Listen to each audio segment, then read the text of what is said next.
My name's Eleanor Smith and I am a research assistant in the Edinburgh University collection of historic musical instruments, and I'm also doing a PhD on the history of keyboard instruments.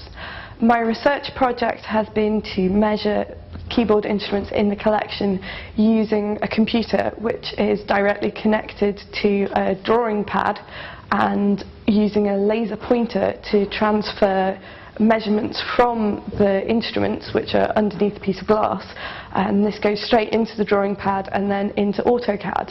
This means that we can draw lots of our instruments accurately but also quickly, reducing the time it takes to draw an instrument from several months down to a few days. So it's a huge saving on labour and means that we can put a lot of information about the instruments into our archives very, very quickly. As a PhD student, I'm studying the history of a keyboard instrument called the clavier organ, which combines stringed keyboard instrument with organ pipes within a single entity. And now I'm looking at instruments from 1469 right through to the present day. So it's a huge scope of different instruments that I'm looking at.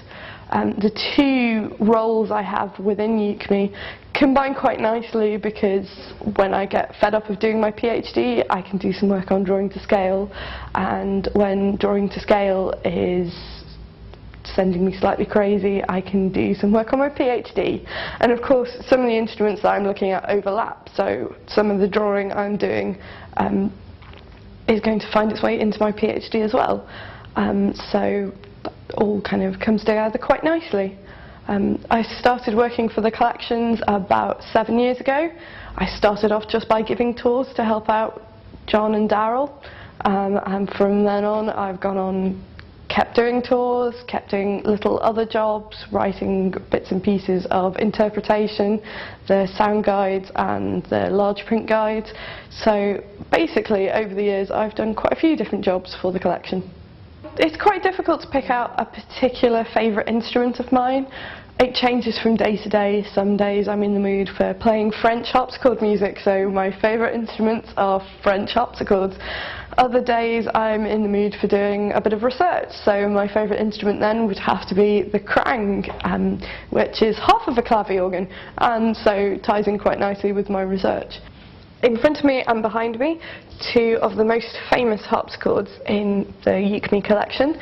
The one in front of me was made by Pascal Tascan in 1769, and this is the most copied harpsichord. It's probably the most written about, and for a long time it was the one that everyone wanted to come and play. Behind me we have a rather fabulously decorated French harpsichord from around a similar date, but it was rebuilt in the 1780s by Pascal Tascan. So in a way the two instruments are almost brother and sister. They are most sought after because they are really the best examples that we have in the collection of the French harpsichord. They really demonstrate what the French classical harpsichord was. So they've both got two keyboards, they've both got three sets of strings, they both have lots of different sounds that they can make, that you can create contrast between the different keyboards. So you have the basic sound, and then you have the upper keyboard, so you can contrast between the two. You also have what we call a lute stop, which can make you sound like a pluck string instrument. So you have lots of different sounds available to you, and French music of this period is very much about character pieces, so you can use all of these different sounds to create characters. For example, in a piece that's about it's about chaos and disorder in a town square as a circus is passing through, and it sounds chaotic.